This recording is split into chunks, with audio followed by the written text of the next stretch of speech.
साथियों जोहार, आप सभी का स्वागत है आपके अपने YouTube चैनल स्टडी टॉप में। साथियों, प्रत्येक शाम की तरह आज भी आपके लिए 12 ऑनलाइन ईयर झारखंड सामान्य ज्ञान का क्लास लाया हूं।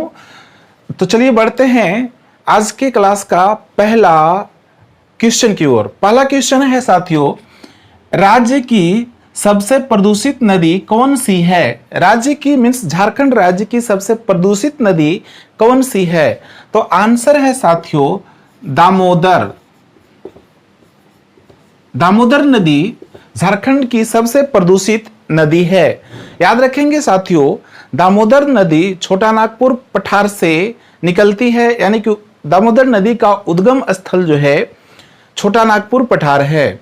दामोदर नदी की प्रवाह झारखंड में 290 किलोमीटर की है। इसके बाद बंगाल की सीमा प्रवेश करती है और बंगाल की सीमा में दामोदर नदी का प्रवाह जो है 240 किलोमीटर की है और इसके साथ ही हुगली नदी में जाकर के गिरती है। इसे भी याद रखिएगा कि झारखंड की एकमात्र दामोदर नदी जिसे बंगाल का शोक कहा जाता है। बंगाल का शोक किस नदी को कहा जाता है?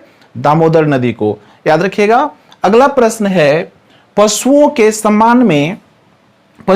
सम्मान में मनाया जाने वाला त्योहार कौन सा है? तो याद रखेंगे, पशुओं के सम्मान में मनाया जाने वाला त्योहार सोहराई है। सोहराई यह त्योहार पशुओं के सम्मान में मनाया जाता है। हिंदी कैलेंडर के अनुसार यह पुष मास में मनाया जाता है। पुष महीने में लगभग जनवरी के दूसरे सप्ताह में मनाया जाता है। यह पर्व लगातार 6 दिन का चलता है। अगला प्रश्न है दोस्तों, पालकोट आश्रेणी किस जिले में स्थित है? झारखंड के किस जिले में पालकोट आश्रेणी स्थित है? तो फ्रेंड्स, इसका जवाब है गुमला जिला।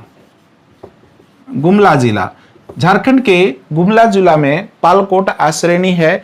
गुमला जिला में एक मंदिर भी है जो झारखंड सामान्य ज्ञान में आता है, वो है अंजना धाम।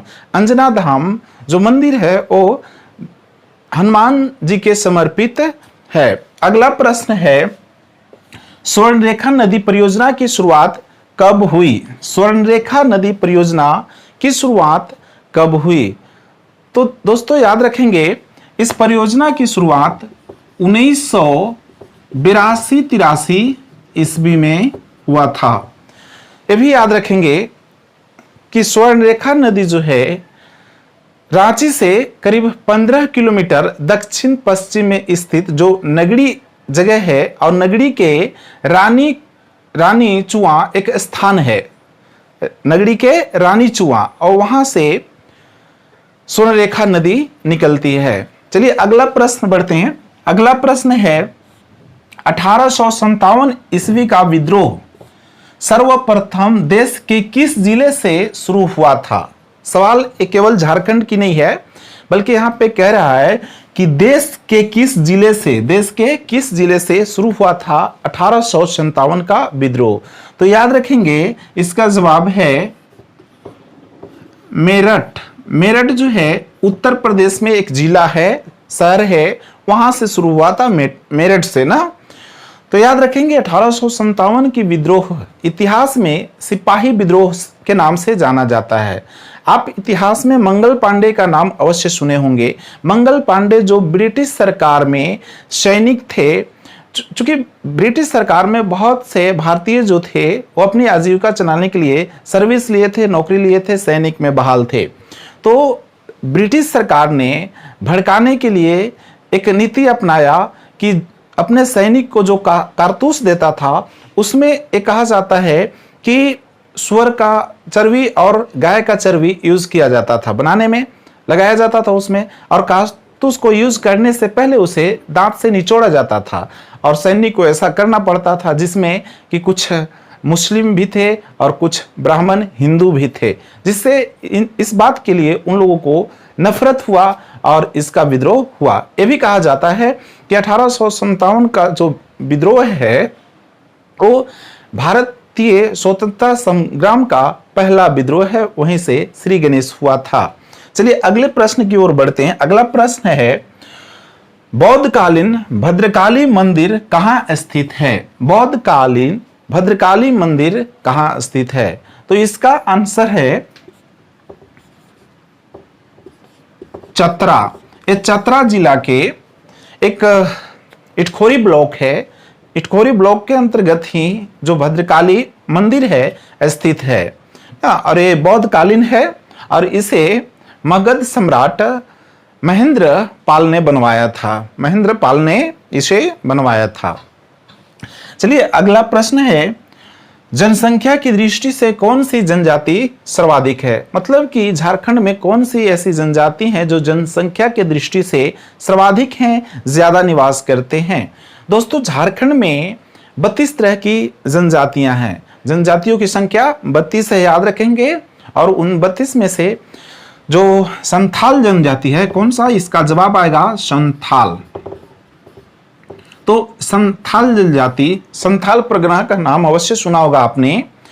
संथाल परगना में निवास करते हैं और संथाली भाषा इनकी भी होती है। और जो संथाली भाषा की लिपि होती है वो ओलचिकी होती है। यानी कि ओलचिकी जो है संथाली भाषा की लिपि है और ओलचिकी का आविष्कार रघुनाथ मुर्मू ने किया था। इस बात को भी याद रखेंगे, झारखंड के सामान्य ज्ञान के अंतर्गत आता है। अगला प्रश्न है, जादूपेटिया झारखंड के किस जिले की चित्रकला शैली है? जादूपेटिया झारखंड के किस जिले की चित्रकला शैली है? याद रखेंगे, इसका आंसर है दुमका। जादूपेटिया चित्रकला की शैली चलती है, प्रचलन है। और दुमका जिला झारखंड के उपराजधानी भी है दुमका में, ये भी याद रखेंगे आप। अगला प्रश्न है, मुगल सूबेदार मान सिंह ने किस क्षेत्र में अपनी राजधानी बनाई थी? मुगल सूबेदार मान सिंह ने झारखंड के किस क्षेत्र में अपनी राजधानी बनाई थी? याद रखेंगे, 1989 ईस्वी में मुगल शासक ने मान सिंह को झारखंड में भेजा था, इस क्षेत्र में भेजा था, जहां पे राजमहल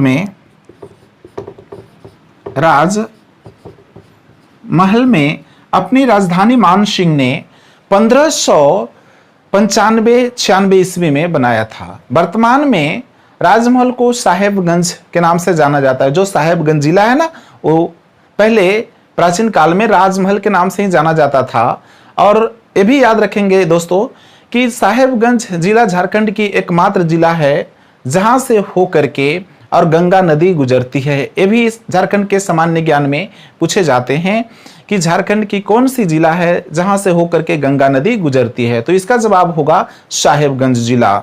अगला प्रश्न है, झारखंड में किस अनुसूचित जाति की साक्षरता दर सबसे अधिक है? झारखंड में किस अनुसूचित जाति की साक्षरता दर सबसे अधिक है? तो इसका जवाब आता है धोबी। धोबी की साक्षरता दर सबसे अधिक है। अगला प्रश्न है दोस्तों, बारात जाने के बाद महिलाएं कौन सा लोक नाट्य का खेल खेलती है? बारात जाने के तात्पर्य है कि बारात जब अरियाते हैं महिलाएं, तो फिर उस शाम कौन सी लोक नाट्य है जो महिलाएं करती है? तो इसका आंसर है डोमकच। डोमकच डोमकच लोकनाट्य करती है महिलाएं जब बारात को अरियाते हैं।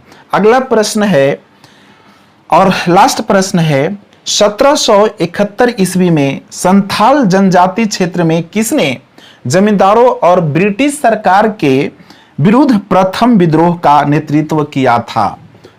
तो फिर फ्रेंड्स इसका जो जवाब है वो है तिलका मांझी। क्या है? तिलका मांझी। तिलका मांझी।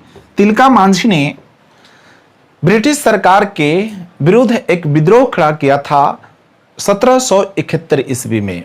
और यह विद्रोह 1771 से 1774 तक चला था। चलिए और भी कुछ तथ्य तिलका मांझी के बारे में जान लेते हैं। इनका जन्म 11 फरवरी 1750 ईस्वी को सुल्तानगंज, जो बिहार में है वर्तमान में, सुल्तानगंज के तिलकपुर गांव में हुआ था। और इन्हें 1785 ईस्वी में अंग्रेजों के द्वारा फांसी पर लटका गई थी। याद रखिएगा इस तथ्य को भी, कब फांसी पर इन्हें लटकाई गई थी? 1785 ईस्वी में भागलपुर के एक बट वृक्ष से लटकाया गया था इन्हें। तो फ्रेंड्स, ये रहा आज का सामान्य ज्ञान। झारखंड से रिलेटेड सभी रहे, 12 पूरे 12 रहे। प्रत्येक शाम इसी तरह के जीके का अध्ययन करने के लिए हमारे चैनल को सब्सक्राइब कर लीजिएगा, और वीडियो अच्छी लगी हो तो एक लाइक आपके तरफ से जरूर बनता है, और इसे अपने दोस्तों को शेयर भी कीजिएगा। फिर मिलेंगे अगली शाम, तब तक के लिए आप सभी को जोहार।